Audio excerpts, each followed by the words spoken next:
서울광역방송센터입니다. 여의도 초대석 828 민주당 전당대회 얘기해보겠습니다. 민주당 최고위원 후보의 도전장을 던진 최연소 최고위원 도전자 장경태 의원 스튜디오에 나오셨습니다. 의원님 안녕하세요. 네, 안녕하세요. 여의도 초대석 처음 나오셨는데 순천 출신으로 제가 알고 있는데 간단한 소개와 인사 말씀 먼저 부탁드리겠습니다. 네, 안녕하세요. 서울 동대문을 출신의 최고위원 후보 장경태 의원입니다. 저는 전남 순천에서 태어나서 고등학교까지 나왔습니다. 서울로 와서 정말 어려운 알바생 또 반지하 살면서 열심히 고학을 했습니다. 정치에 대한 꿈도 잃지 않았는데요. 이번에 저희 더불어민주당이 보다 더 간절하고 절박하게 국민께 더 가까이 다가가야 된다. 결국 더불어민주당이 혁신해야 된다라는 생각을 하면서 직전 혁신위원장으로서 더불어민주당의 혁신민주당을 만들기 위해서 출마하게 되었습니다. 앞으로 보다 더 많은 다양한 혁신에 대한 논의가 있을 텐데요. 당원과의 소통을 강화하고 인재를 육성하고 또 수권 능력을 갖춘 민주당을 만들겠습니다. 메타 정당, OTT 정당, 마켓 정당으로 나아가기 위해서 보다 더 혁신에 박차를 가하는 최고위원이 되도록 하겠습니다. 말씀 잘 들었습니다. 제가 궁금한 게 좀 많은데 반지하에 뭐 옛날에 사셨다고 말씀을 했는데 지금도 반지하 살고 있습니다. 아 그렇습니까? 네. 오늘 서울을 포함한 수도권에 말 그대로 물폭탄이 115년 만에 물폭탄이라고 하는데 제가 페이스북 보니까는 대통령도 폭우에 갇히는 무능한 대비 태세라고 이렇게 윤 대통령을 비판을 하셨던데 이 정도 천재지변을 대통령을 무능하다고 비판을 할 수 있을까요? 어떤 취지로 적으신 건가요? 불과 3개월 전만 해도 네. 청와대를 용산으로 옮기면서 이 재난 컨트롤 타워나 국가안보상 아무런 문제가 없다라고 했던 게 얼마 되지 않았습니다. 네. 그런데 비 피해만으로도 실제 대통령께서 여러 가지 전화로 비상 상황을 체크한다라는 것 자체가 말이 안 되거든요. 정말 안타까운 이 정권의 재난 대응 능력에 대해서 한심하다는 생각을 했고요. 여러 가지 이 발언도 구설수에 오르지 않았습니까? 네, 뭐 퇴근 중에 퇴근길에 이 아파트가 네. 침수되는 걸 봤다. 구경꾼이 아닙니다. 대통령은 네. 어떤 한 사람의 국민의 안타까움마저도 자신의 안타까움으로 여겨야 되는 그 네. 막중한 책임이 있는데 그런 고민이 없는 대통령 같아서 대단히 안타깝습니다. 알겠습니다. 무슨 말씀이죠? 오세훈 서울시장도 강도 높게 비판을 했던데 뭐 온라인에서는 뭐 오세이돈 무상급수 이런 패러디 물들이 막 돌아다니던데 뭐 때문에 오세훈 시장은 또 목소리를 내신 건가요? 많은 정말 이 네. 재난 특히 이 폭우 상황에서 이 도로가 침수당하고 네. 여러 이 강남과 서초는 정말 최악의 상황까지 치달았는데요. 오세훈 시장 같은 경우는 작년에 이미 당선됐음에도 불구하고 여러 가지 이 물 관리 대책이라든지 또 관련 예산도 삭감한 바가 있습니다. 네. 이런 부분에 대해서 오세훈 시장이 정말 시민의 불편함을 정말 본인의 불편함으로 인식하셨으면 좋겠습니다. 말씀하신 대로 지역구가 동대문 을인데 순천 출신이고 민주당 자원봉사자와 평당원 뭐 말 그대로 가장 낮은 곳 밑바닥부터 시작했는데 83년생이시죠. 네. 그러면 30대에 지역구 국회의원이 됐는데 이거 어떻게 된 건지 좀 궁금합니다. 저는 이 대학생 자원봉사자로 정당 활동을 시작했고요. 네. 뭐 보통 국회의원 나오신 분들이 대부분 경력이 화려하신 분들이 네. 많습니다. 정치, 경제, 사회, 문화 모든 분야에서 성공한 분들이 대부분이시고요. 하지만 저 같은 경우는 대학생 평당원부터 시작해서 대학생위원장, 청년위원장, 혁신위원장을 거쳐서 지역구 국회의원이 되었고요. 네. 대부분 다 청년위원장 하면 청년 비례대표로 나갈 거라고 예상하시는데 저는 세대 내의 경쟁이 아니라 세대 간의 경쟁을 해야 된다. 기성세대와 맞서서 대등하게 겨뤄보고 싶다는 생각으로 지역구에 도전하게 됐습니다. 그래서 이번 최고위원 선거도 네. 보통 청년 최고위원 하면 지명직 최고위원이 많은데 네. 저는 당당하게 선출직 최고위원이 되고자 출마하게 됐습니다. 최고위원 전당대회 얘기해보겠습니다. 이기는 혁신, 준비된 미래를 슬로건으로 내세웠던데 직접 만드신 건가요? 네, 그렇습니다. 장경태가 왜 최고위원이 되어야 하는지 한 말씀 먼저 부탁드리겠습니다. 전 혁신위원장을 하면서 네. 우리 당의 4차에 걸친 혁신안을 제안한 바 있습니다. 여러 가지 지금 현재 많은 국민들께서 더불어민주당이 변화해야 된다, 혁신해야 네. 된다. 라는 요구를 많이 하고 계십니다. 저는 젊음과 혁신을 전진 배치하는 최고위원이 되고자 나왔고요. 여러 가지 방금 말씀드렸듯이 마켓 정당, 또 메타 정당, 메타 민주당, OTT 민주당으로 만들어가야 된다고 생각합니다. 여러 가지 플랫폼을 만들어서 당원과 국민을 더 우선으로, 더 네. 중심에 놓고 소통할 수 있는 정당을 만들고 싶습니다. 온라인, 오프라인 소통 플랫폼 같은 거를 만드시겠다는 거네요. 네, 그렇습니다. 일단 최고위원 성적은 초반에는 좋습니다. 지금 초반 지역 순회 경선에서 4위, 그러니까 3, 4, 5위가 좀 약간 혼전 양상이긴 한데 어쨌든 당선권 안에 일단 올랐습니다. 어떻게 평가하고 계시나요? 첫 경선은 네. 특히나 아무래도 강원, 대구, 경북, 인천 등으로 제가 연고가 없는 지역입니다. 네. 그래서 좀 저도 걱정을 많이 했는데요. 그럼에도 불구하고 우리 당과 지지자들께서는 네. 젊음과 혁신을 선택하셨다고 생각합니다. 우리 당이 더 간절하게 바뀌어야 된다라는 네. 저의 메시지에 호응해 주셨다고 생각하고요. 저도 그 명령을, 국민과 당원의 명령을 잘 받들어서 우리 당을 더 혁신할 수 있도록 노력하고 싶습니다. 지금 혁신을 여러 차례 강조를 하셨는데 친이재명, 이른바 친명으로 지금 분류가 되잖아요. 지금 이재명 의원이 뭐 초반에 거의 압도적인 강세를 보이고 있는데 이건 어떻게 보시나요? 아마도 이재명 후보가 압도적인 지지를 받고 있는 것은 그만큼 더불어민주당이 변화해야 되고 또 그만큼 또 이 윤석열 정권에 맞서 싸울 수 있는 이 여러 선명성과 수권 능력을 함께 갖춰야 된다라는 많은 요구들이 반영된 결과라고 생각합니다. 네. 가장 우리 당의 전투력과 또 여러 가지 수권 능력을 보여줄 수 있는 후보, 저도 그런 점에서 이재명 후보께서 당대표로 나오시고 또 되셔서 우리 당의 많은 변화와 혁신을 해주셨으면 좋겠습니다.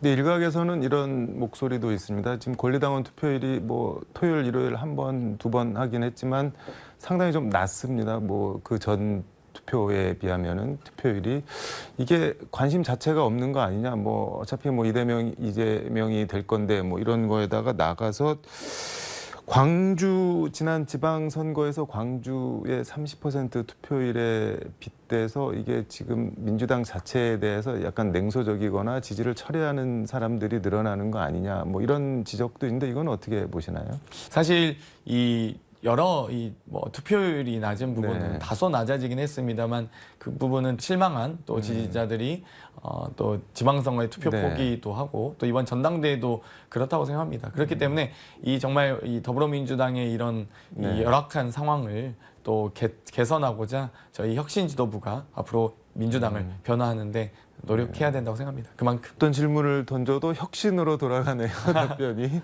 친명, 비명, 네명 이렇게 분류가 되는데 지금 친명으로 분류되는 4명이 다 지금 5위권 안에 있습니다. 최고위원 싹쓸이 하는 거 아니냐 뭐 이런 목소리가 있는데 이거는 어떻게 보시나요? 아마도 뭐 싹쓸이라기보다는 아마 그 많은 국민들께서 또 많은 또 이 네. 당원과 지지자들께서 그 앞에 선순위에 차지하는 분들의 그동안의 의정 활동과 정치적 활동에 대해서 충분히 인지하고 있다라고 생각을 합니다. 네. 그만큼 이 변화의 목소리를 냈던 분들, 또 혁신에 대한 목소리를 냈던 분들을 지지하는 것이 아닌가. 지금은 특히 야당으로서 네. 이 여러 선명성과 수권 능력을 갖춘 또 여러 가지 이 변화의 목소리를 내온 여러 후보들을 좀 더 선호하는 게 아니냐라는 생각이 듭니다. 이게 친명 일색으로 지도부가 채워지는 데 대한 거부감과 비판도 분명히 있습니다. 뭐 사당화를 우려하는 목소리도 있고 그다음에 또 뭐 공천이랑도 연관이 되고 이런 지적이랑 우려에 대해서는 뭐라고 말씀을 하실까요?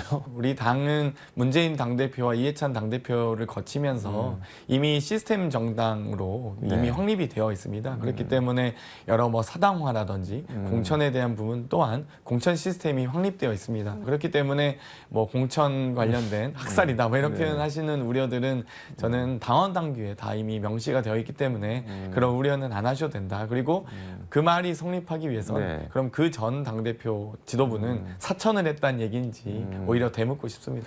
알겠습니다.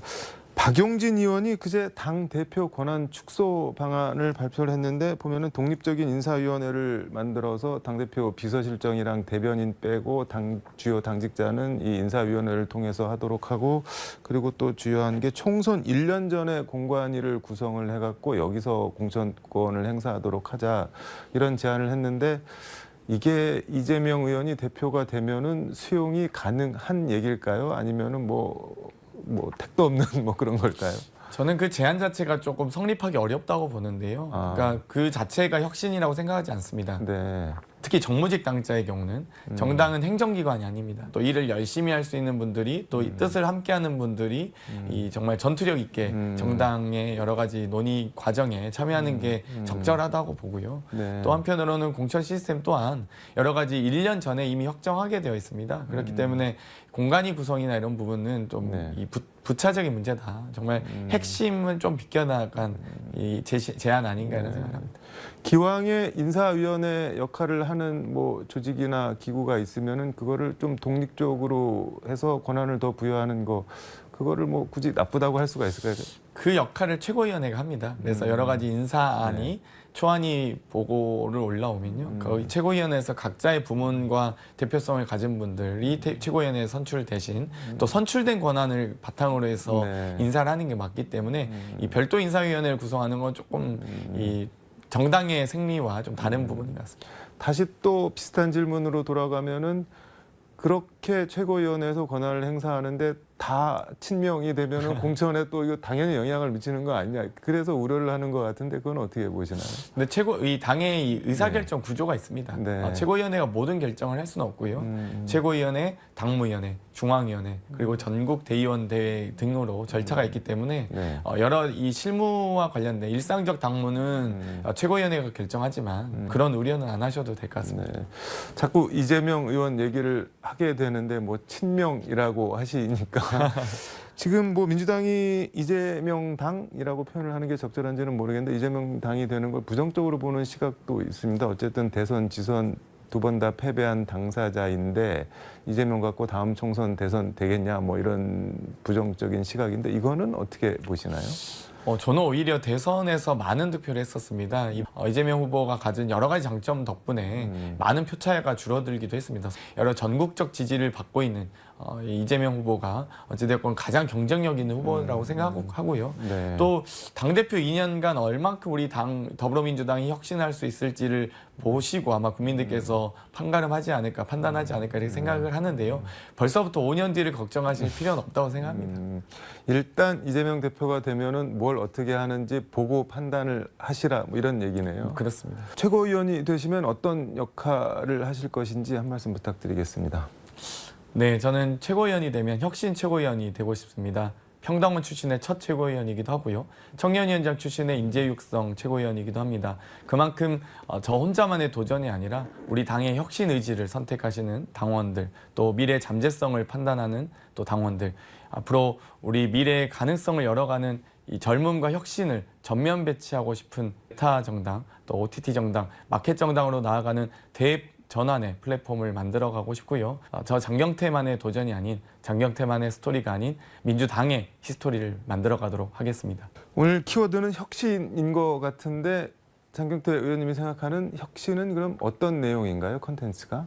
저는 크게 혁신이란 네. 세 가지라고 생각합니다. 첫 번째는 당원과 소통해야 되고요. 두 번째는 인재를 육성해야 되고요. 세 번째가 숙고 능력을 갖추는 겁니다. 여러 가지 이 당원 소통 특위나 인재 육성 특위를 제안한 바 있고요. 방금 말씀드렸듯이 이 혁신 플랜을 만들어서 저희가 메타 정당, OTT 정당, 또 마켓 정당으로 나아가야 된다. 당원 간의 소통 구조도 만들고 네. 또 이제는 정치 생산자의 시대가 아닙니다. 정치 소비자의 시대인데요. 국회의원은 정치를 대리하는 사람이지 이제는 정치가 권력인 시대는 끝났다고 생각합니다. 정치는 서비스업입니다. 그렇기 때문에 보다도 당원과 국민께서 네. 원하시는 정치를 저희가 대리해서 할 수 있도록 이제 여러 가지 소통 창구 플랫폼들을 만들어서 저는 보다 더 정치가 보다 더 낮은 자세로 국민께 가까이 다가가는 정치를 해야 된다라고 굳게 믿고 있습니다.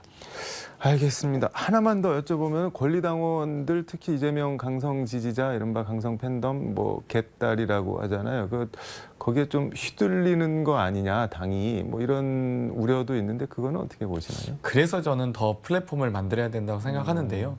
지금 당원 간의 소통 창구가 없다 보니까 네. 저는 오히려 플랫폼을 더 넓게 확장시키면 다양한 당원들의 의견들도 반영될 네. 수 있고요.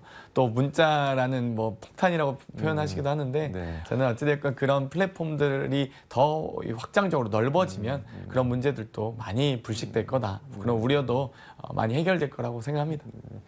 알겠습니다. 말씀하신 대로 최고위원이 돼서 혁신 플랫폼 정당을 만드는 데 일조를 하시는지 지켜보도록 하겠습니다. 오늘 말씀 고맙습니다. 네, 감사합니다. 네, 지금까지 민주당 평당원에서 국회의원 최연소 최고위원회 한 걸음 한 걸음 다가가고 있는 장경태 의원과 서울광역방송센터에서 전해드렸습니다.